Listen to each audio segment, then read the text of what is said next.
Hi అండి. పెయింటింగ్‌లో free hand ఒక రకము. రెండోది ఇలా ఫ్లవర్ వేసి దాని మీద డిజైన్ వేసుకోవడం రెండో రకం. ఇది రెండో రకం.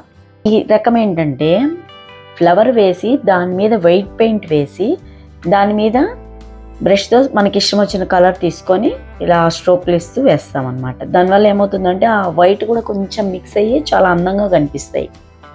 ఆ వైట్ వేసాక ఆ రెడ్ పెయింట్ తీసుకున్నాను కదా, అది చాలా లైట్గా తీసుకోవాలి.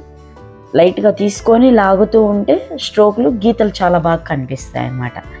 అసలు ఈ వెరైటీ ఎక్కడ యూస్ చేస్తామంటే చీరలు కానీ బెడ్షీట్స్ కానీ కర్టన్స్ కానీ మనం పెయింట్ వేస్తే అవి పీల్చేసుకుంటాయి అన్నమాట. అలా పీల్చుకుంటున్నప్పుడు ఫస్ట్ వైట్ వేసి తర్వాత మనకు కావాల్సిన కలర్ దాని మీద వేస్తాం.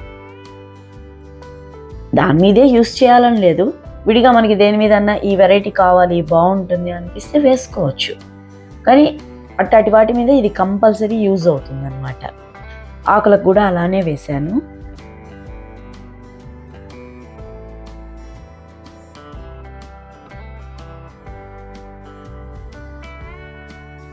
తర్వాత వీడియోస్లో నేను ఫ్రీ హ్యాండ్ పెయింటింగ్ కూడా పెడతాను, చూడండి. బ్రష్లు అవి కూడా ఏం యూస్ చేసాము ఏంటి ఎలా వేస్తున్నాను, ఏదన్నా డౌట్స్ వస్తే నాకు కామెంట్ చేయండి, రిప్లై ఇస్తాను. Thanks for watching.